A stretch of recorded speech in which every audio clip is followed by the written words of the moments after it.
All right, I think we will go ahead and get started with today's webinar. Good morning, good afternoon, and good evening. I know we have people here from all over the world today. Thank you for joining our webinar on Making IO Visible. My name is Sevelin Van Ronk, and I am the author of the children's book titled My Mommy is an Organizational Psychologist. I am a PhD student at Claremont Graduate University studying organizational psychology, and I also work as a learning and development consultant for applied learning science. Hello world, thank you for joining us today. My name is Blake Beckman. I received my master's in organizational psychology from Claremont Graduate University.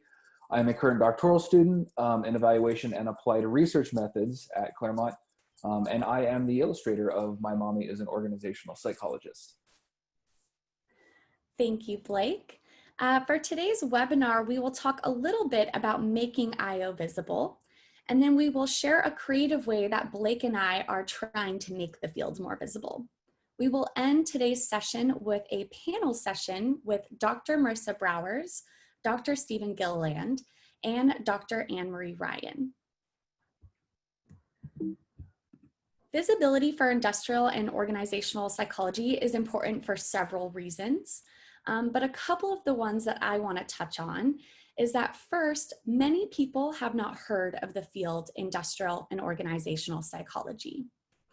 And second, for those who have heard of the field, they might not quite understand what we do, and they might get us confused with something like human resources. This is one of my favorite illustrations in our children's book, and perhaps it resonates with you. When you've told someone you're an industrial and organizational psychologist, they might be confused and they might have facial reactions such as this one. In case we have anyone in the audience who is not familiar with industrial and organizational psychology, industrial and organizational psychology is the scientific study of human behavior at work. We typically look at this from the individual, group, and organizational level. Interestingly, we posted a question on our social media channels, LinkedIn, Facebook, and Instagram.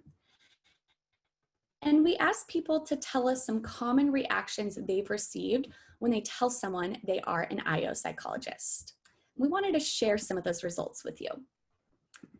So some people said, well, why would I need an IO if that's what HR does? Perhaps they think you're really great at organizing closets. And the classic, are you diagnosing me? The fact that these are some reactions that people get when you say you're an industrial and organizational psychologist demonstrates why visibility in the field matters. We are misunderstood and we are underrated. We talk about bridging the gap between research and practice, and I think gaining visibility is a way to help mitigate that gap. And also, if our clients understand our value add, they'll be more likely to engage with us and implement our solutions.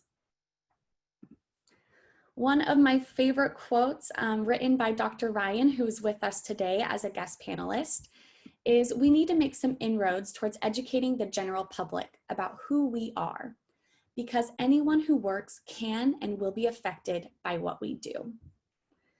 And I think this is very important, and it did inspire us while we were in the process of creating our children's book. If we think about other ways or traditional ways that we might try to gain visibility, perhaps you can think about something like social media posts. Maybe you put something on Twitter. Perhaps you can think about logic models or other graphics. Maybe you consider executive summaries because we're concerned that our clients won't read our technical reports. Maybe we have scholarly articles or blogs, newsletters, maybe even books. But what research shows us is that these traditional ways to try to gain visibility, or these written documents, don't really leave a lasting impression. But what can leave a lasting impression and encourage people to want to learn more is to have imagery in parallel with the text. And that is really what inspired Blake and myself to create a children's book titled My Mommy is an Organizational Psychologist. Now, there are other means to gain visibility in the field, but this is one creative way that Blake and I are passionate about doing it. In this book, we follow the day of a boy named Walter, and it's career day at Walter's school. He's a little nervous because he, like most people, don't quite understand what his mom does as an organizational psychologist. And perhaps significant others also struggle. Walter's classmates, however, have parents or family members that have professions and industries that might be a little easier for children to understand, such as a firefighter. We decided to depict the work of an organizational psychologist by first presenting a family member and their profession with a challenge. So in this example, we have a firefighter who is worried about safety in the workplace. The organizational psychologist can jump in and help with safety by focusing on communication and teamwork, for example. And now Blake's going to talk to you a little bit about the decisions we had to make during the creation of this book. Thanks, Ev. So after Sevelin had created this story of this child named Walter, our first step was to decide which areas of the field we wanted to represent in our book. Keeping in mind that this is a children's book and that IO is such a large field, we did have a bit of a challenge sort of narrowing these down. And in fact, our editor recommended that we only keep it to 3 examples. But we felt that the field is so diverse that having just 3 examples would sort of undermine the purpose of creating the book. So after much consideration, we ended up with these diverse, though far from exhaustive examples of what IO Psych has to offer. And these are represented in the book. So once we had our story and our areas of focus, we felt it was important to establish some guiding principles to help us reach our goal of creating this engaging but also educative book. So our first was to be very values focused. In particular, we wanted the characters to be as diverse as possible. Our goal is to have any child that picks up this book be able to find themselves within its pages. And this includes not only children of various ethnic and cultural backgrounds, but we also are displaying maybe atypical gender norms, for Western gender norms, atypical family structures, as well as including students with disabilities. And as you may or may not know, students with disabilities are vastly underrepresented in children's books. Our second guiding principle was keeping the examples relatable, right? This is a book that is geared for children, so ages 4 to 7. And so we had to think, what would a 4 to 7-year-old know about, right? How can we use things that they're aware of to help them teach or to help teach them what an IO psychologist can do? So we use things like a baker or a veterinarian or a firefighter as opposed to an operations manager or a finance manager or something like that. KISS is the third thing that we used. KISS is our acronym for Keep It Simple, Stupid. This comes from my past experience as a musician in a heavy metal band.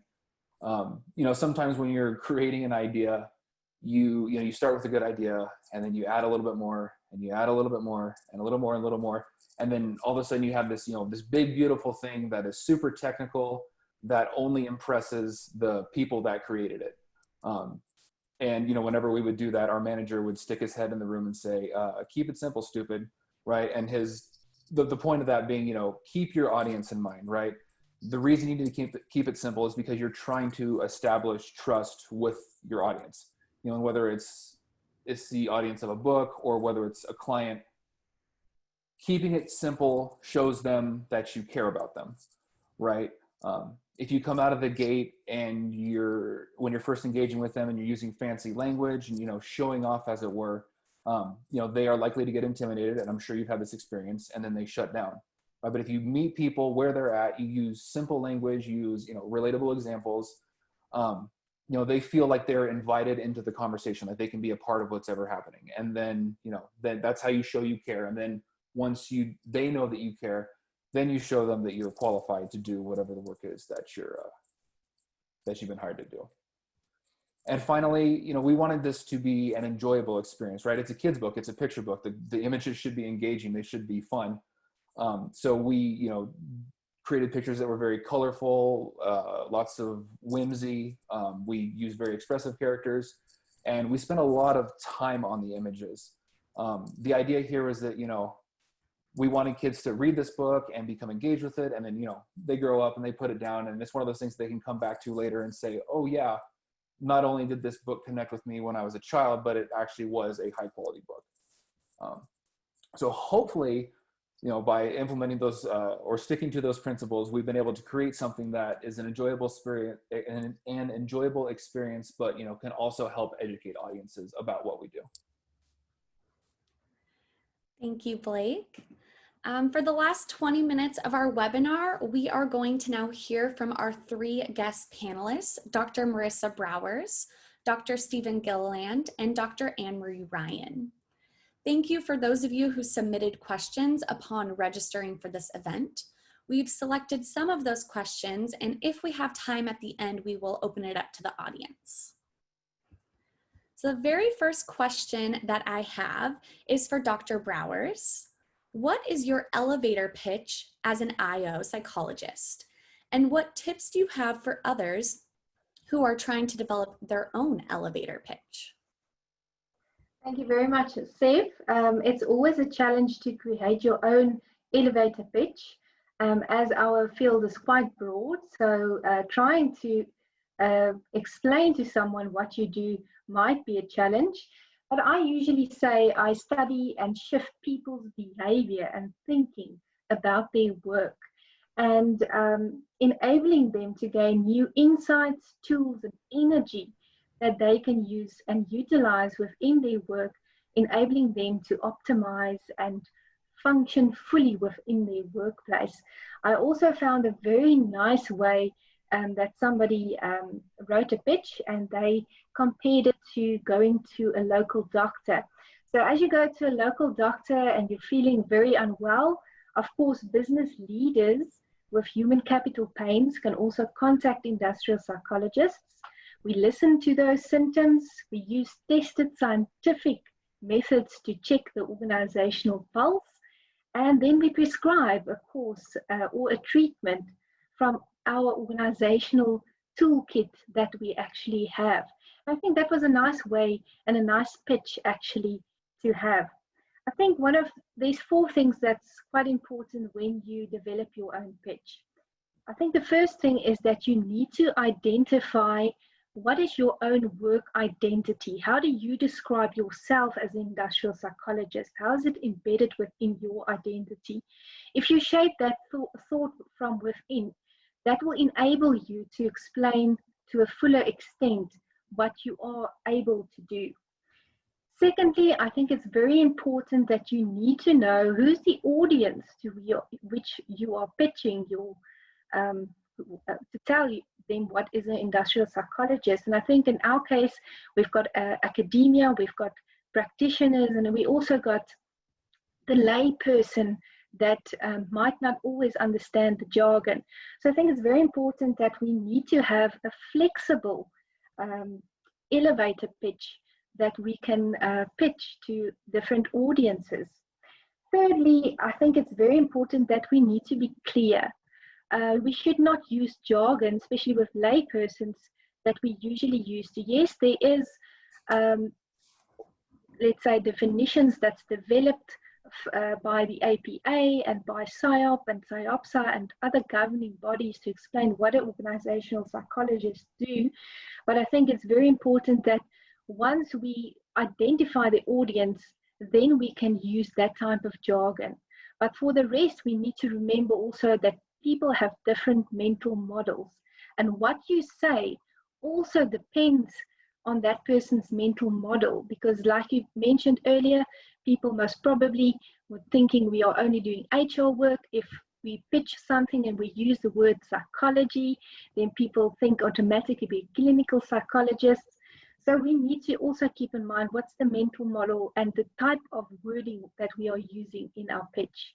And lastly, and I think most importantly, is that we are specialists. And we need to be proud of that, and we need to be positive, and we need to persuade people in what we are doing and what value we can actually bring to the organization.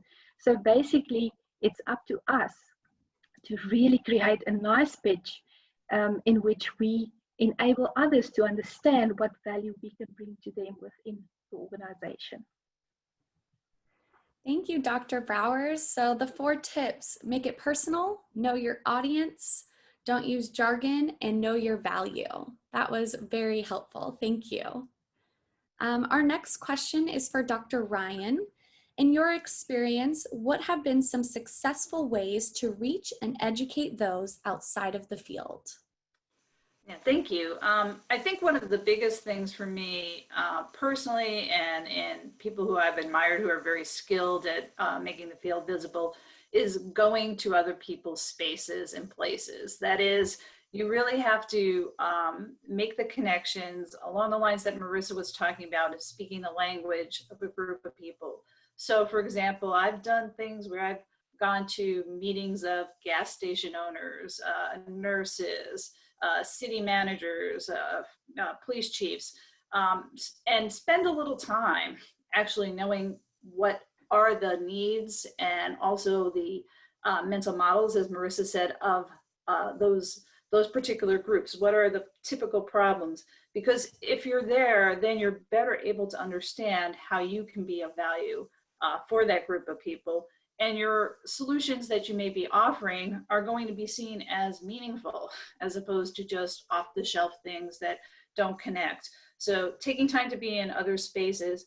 I think, you know, in addition to Marissa's points about speaking the language of others, I'd like to emphasize, you know, the examples that are relatable to the particular group of people you're trying to be visible to. And, you know, you did this in your book. You thought about what are examples that are broad enough, fields that people work in that others can understand. I think that's important. I also think that, you know, in trying to be visible, you can't be everywhere and to everyone all the time. So sometimes we want to say, I've got to get a blog, I've got to get a mention here, I've got to get a mention there. I think people who are pretty successful try to come up with some targets and work to be more visible in there. And from there, it can grow, as opposed to kind of the scattershot approach. And finally, I think one thing that I think as a field we don't do as well, and which is, you know, what you were trying to do with your book, is to be creative in thinking about how we are catching other people's attention and how we are being visible.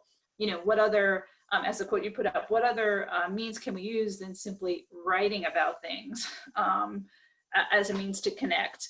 And so I think as people in our field become more visible, use different forms of media, different forms of communicating, connecting, I think that is pretty effective. Thank you, Dr. Ryan. Our next question, Dr. Gilliland, how do you think the field of IO will impact future generations?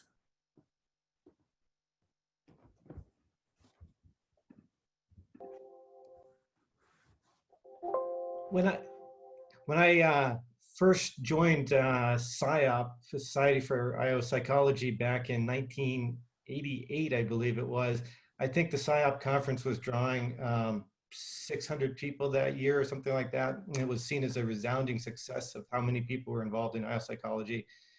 And now the conferences draw thousands of people. And to me, what has changed is that people are becoming more aware of why focusing on people is important at work. Back in the 1980s, there was this justification of emphasizing people, and we heralded companies like Southwest Airlines that were doing a good job because they were so unusual in doing a good job. I think more companies have gotten the fact that people are important at work now.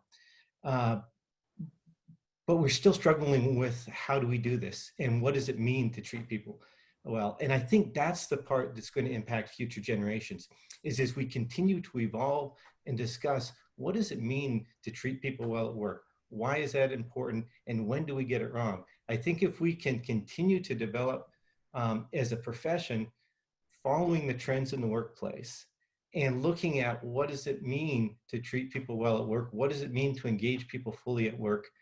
I think that's going to continue to evolve as our society evolves and as our workplaces evolve. I think that's where the next generation, especially the next generation of biopsychologists, is going to have the most fun, is really looking at the new forms of work and how we as biopsychologists can really improve and help people maximally perform and engage in those new forms of work. Thank you. One of my favorite quotes that I heard when I was doing coursework for my graduate degree was, "Your first customer is your employee." But unfortunately, not all companies see it that way. The next question we have is for Dr. Ryan. How do we show our impact when the profession is often viewed as quote unquote fluffy and indistinguishable from HR? How do we show our value? Yes, this is always a question that I think over the course of my career been asked many, many times. I think the important thing to key on is showing your value. That's first and foremost.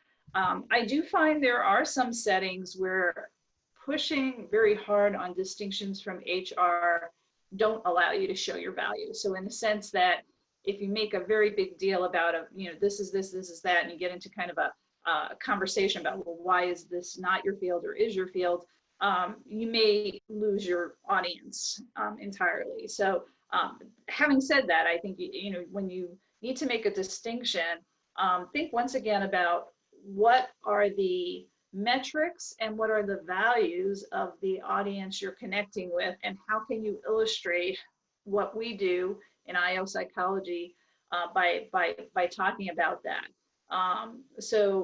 Sometimes when you talk to an organization and you can capture somebody's attention, if you're talking about reducing turnover or increasing applicant pools or increasing employee engagement, those are all important things. But I think we also have to be careful not to go backwards. So back in the 80s, we used to talk about utility analysis and the cost of things and ways to illustrate our value. And we were trying to come up with a great metrics for illustrating why is doing what IO psychologists do add a lot. I think that depending upon your audience, you can lose them with that kind of focus on showing your value. It relates back to what we were talking about earlier about making sure you understand what your audience values and showing how you connect. I think I don't often get the "you're fluffy" from people once they understand a little bit about what we're doing. I think more often the question is, well, once somebody has examples and understands, which is what you were trying to do with your book, give some examples and understands, oh, that's what you do. You help people with their work in this way. Then there's some greater comprehension, but you have to get to that point. Thank you. Yes, so again, kind of the key takeaway is figure out what they care about and then demonstrate your value upon whatever that is. The next question we have is for Dr. Gilliland. How can an IO psychologist be essential during this time of COVID-19? And how will the IOP role change post-COVID? To me, that's just a really interesting question. I think that there is so much that we as IO psychologists can offer right now as we're going through this, as people are trying to adapt to what does it mean? What does work mean now when I'm at home trying to look after for instance, that background sound you're getting is evidence of people multitasking right now. As we're dealing with these challenges at work right now, I think one of the things that we need to be doing is look at what are people experiencing. I've got a doctoral student here at Claremont Graduate University who is studying people's reactions to being either forced to work when they don't feel their company's essential, or forced to stay home when they feel their company or their work is essential. What does that mismatch feel like, and what does that do for people? I think that's a great example of what people can be studying and looking at to help us adapt to this current situation. As we look forward to whatever's next, I want to say post-COVID, but I don't even know what that means. But as we look forward to what psychologists can do in the future, I think we need to be looking more and more closely at what does this mean, this working from home. My brother is CEO of a company in Vancouver, and he's got about 100 employees. BC has been doing a good job of controlling the virus, and they've recently opened up a lot of workplaces. So he was able to open up the office again and gave people the option of, did they want to come back and work from the office? If they didn't have to. Interestingly, only about 25% of people elected to come back to the office. Another 15-20% felt they could come back part-time, but the majority elected to work from home. That's dramatically going to change workplaces. And not just from some of the work-family issues, but what about issues in terms of creativity, in terms of the informal conversations that we have at the office? There's a whole bunch of issues that I think that we as organizational psychologists are going to be able to get into. And to me, that's the excitement of IO psychology, is that we take these new things that are going on in the workplace and we help shine a spotlight on them and help understand them. Yes, very interesting. A new research question. What does water cooler talk look like through Zoom? The last question that we have time for today is for Dr. Brouwers. How can I make IO visible through international collaborations and linkages, such as South Africa and Pakistan? Thank you, Sev. I think being passionate about what you do and applying the psychological principles in the current way and behaving credible as an industrial psychologist speaks volumes already.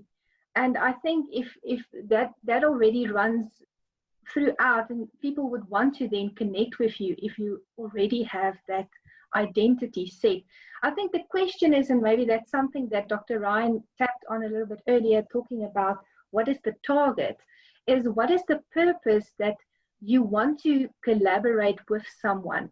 If you identify the purpose, then that will definitely gain more value, and you will then be able to, in a way and in a sense, collaborate with others, whether it's from South Africa or Pakistan. I'm just thinking in our situation currently that we collaborated on your book that you recently published, and it's because of your book that we created this webinar, and this is a wonderful purpose in which it enabled us actually to showcase industrial psychologists and also making this field more visible. And I think that's a wonderful idea and wonderful opportunity that we created. So I think it's based on the purpose.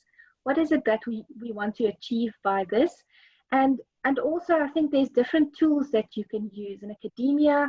For example, you can use ResearchGate to connect with people. You can read research articles and connect via email with those authors if you would like to do some research with them. You can also even use social media like Facebook or LinkedIn just to connect with that person. But you need to ask yourself, what is the purpose? And what will be the end goal to actually make IO psychology more visible? And even pages, for example, Quora, where you can also have a chat and ask questions and have conversations on that forum. And even connecting with your societies like PSYOP and PSYOPSA and PSYOPA. It depends on what your societies is within your country. And also connecting with the Alliance of Organizational Psychology, the big tent where societies are currently collaborated with. That is a wonderful opportunity to collaborate with other people and to showcase what you can do, because showcasing what you can do and what value you can bring, that will shed light on what industrial psychologists do and how important our field actually are. Thanks. Thank you so much. Well said, Dr. Brouwers. Unfortunately, we are out of time today, but thank you so much for our 3 guest panelists for your input on making IO visible and why it's important. Thank you all of you for attending today's webinar. We would love to connect with you more, so please follow us on LinkedIn, Facebook, or Instagram. And you can also go to our website where you can you can order your book today. We offer an ebook or physical copy option. And you just have to take your camera and scan that QR code in order to get the links. But I've also added it in the chat for you. Thank you so much, everyone. Thank you for this wonderful discussion.